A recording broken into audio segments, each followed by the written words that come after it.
Hi everybody, it is Thursday, June 10th at like 9 o'clock at night, and I have a new video idea.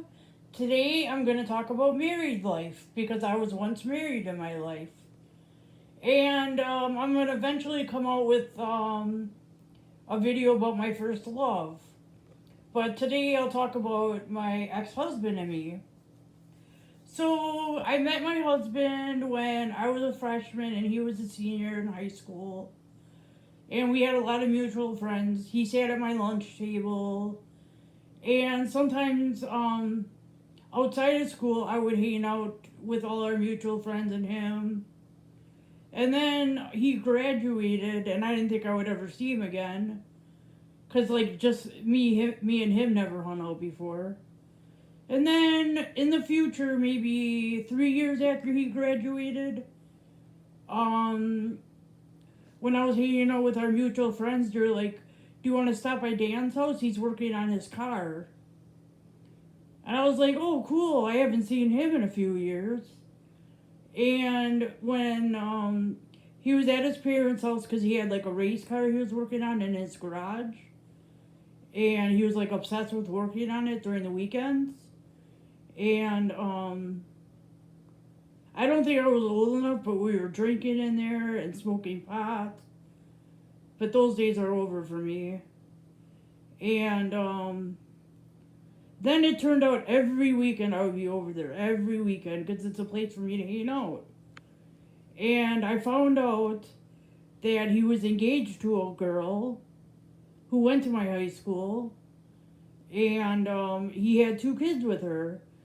And they lived in the apartments 2 blocks from Dan. From his name is Dan. They lived together in an apartment 2 blocks away from his parents. So like on the weekends he would be working on his car, and his fiance would be watching the kids. And then um one night after all my friends left, I was still there behind, and I had a little crush with him, and we started making out and some other things, and and then it was a continuous thing going on and on every weekend between me and him. Well, then one of our friends who was part of our group found out about it, because like he was spying in the neighborhood, seeing if my car was still there. And he went up to his apartments and told his fiance. His fiance threw all his stuff out in the grass and kicked him out. And I'm like, oh my god, I can't believe that just happened. So then he moved all his stuff out and moved back to his parents' house and lived downstairs in a bedroom. And our relationship didn't end. We still continued going on. We weren't official or anything. It was kind of a secret still. And then as time went on, it did become official. And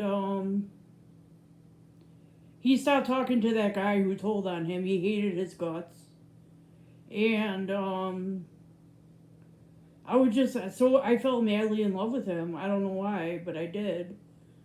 And as time went on, he came over and met my parents. I met his. And my mom planned a trip to Vegas and wanted me to come. And she told me if I want to bring my boyfriend, I can. So I asked him, and he said, yeah. And this is probably like 2 years after we started hanging out again. And we were staying 8 days in Vegas. He could only stay 4, I think, because of his job. And I was calling him like 3 times a day because I missed him so much when he left. And when I got home the very same day, I had to go to work. I closed. And he came over at like 2:30, and he's like, I need to talk to you about something. I said, well, let's just go to my bedroom. He got on his knee and proposed to me, and I said yes. And and then I told my parents and stuff, and they were happy. And then shortly later, maybe a month later, we got an apartment. Um, it's right next to Mayfair Mall. and we were gonna split the rent.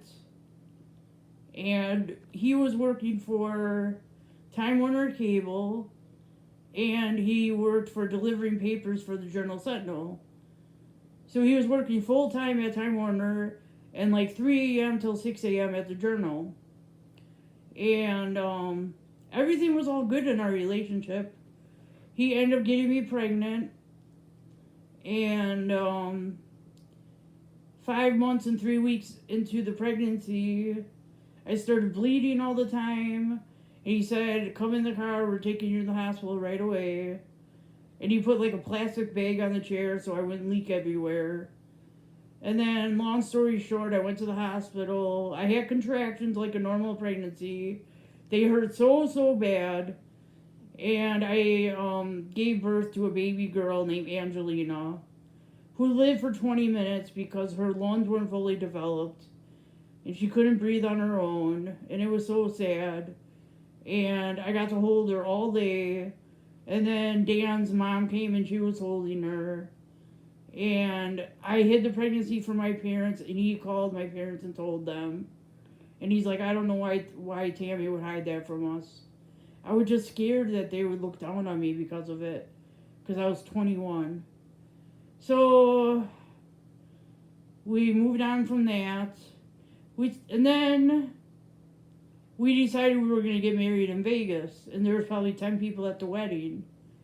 And my aunt lived down there. His parents came, my parents came, my mom's best friend came, and I think my brother came. And we got married at a chapel. And we got a package deal where they would videotape the whole wedding. And I bought a wedding dress.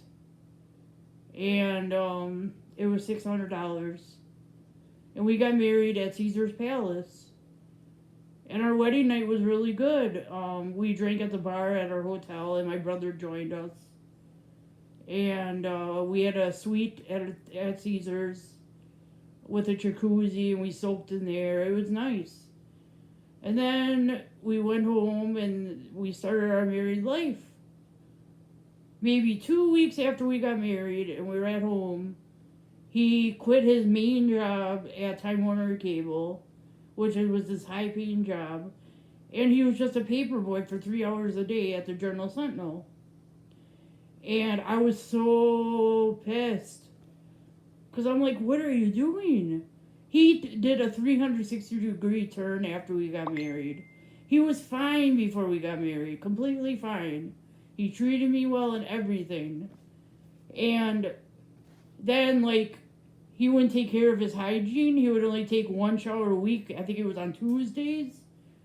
And, like, my friends would come over all the time because we would be closing, and they would come over after we were done closing.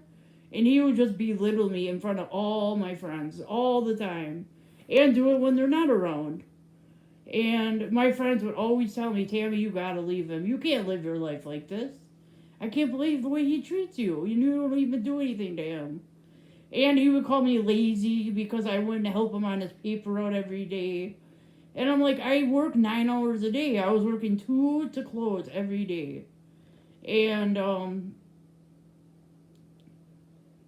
my friends sometimes would be there late at night, even when he went to work. And, oh no, just one friend, because he didn't mind him being there. He trusted him. And I couldn't live like that. And then he just started smelling really, really bad. And the last, 3 months I was married to him, I slept on the couch because I couldn't handle it. And we had 7 birds in the second bedroom. We had, 4 fish tanks. And he was good at maintaining all that. And all I asked for was 1 fish tank, a freshwater tank. And then he got all crazy and bought all these other fish tanks, including a 75-gallon saltwater tank, which had, each fish was $50, but that was his tank, so I don't care. And then I just kept thinking I'm gonna leave him. I don't care anymore. And the lease was in my name because his credit was bad. So But after the first year, it was month to month. So we were doing that. And one day I decided to pack up my stuff. Well, no, just some clothes. And I went to work. And then I didn't come home from work. I went to a hotel, which was like 8 blocks away from my parents' house. I stayed there for 2 nights. I finally had the urge to call my parents and told them I left my husband. And they're like, Tammy, just come home. Just come home. He's been coming around here asking about where you are and everything. Just come home. And then to get all my belongings out of the apartment, I had a policeman come. And just to be safe and everything, to get all my stuff out. I had like 3 friends help me, which they are very nice. I took them all out for dinner. And it's the best move I ever made in my life. Because my life would have been hell if I stayed with him. And then after our divorce and everything, probably 6 months later, he found a new girl. He stayed with her 13 years. They had a kid together that's like 13 now. But he divorced her like 2 years ago because I guess she was insane and had bipolar and she would beat him up all the time. And I'm thinking, that's just karma. And I'm still in touch with him now. We're actually friends. Like, he is decent to me. He's a good person. And he has a girlfriend now, a new girlfriend, and she is really cool. And I've hung out with them a few times. And my dad wants them to come over for a barbecue this summer. And my dad and my ex-husband get along great. And they always visit him when he's ushering at the Brewers games. And we just have a really good relationship. Sometimes I'll randomly call him and talk to him and his girlfriend and say, hey, what's new? And everything's fine. And I'm thinking, why wasn't he like this when we were married? You know, and I even asked him that now, and he's like, because I was young and stupid. He was 4 years older than me. I think when we got married, I was 20 and he was 24. And now he's 43. But he's still my friend now. And I always wish him the best with that girl because they just bought a house together in New Berlin.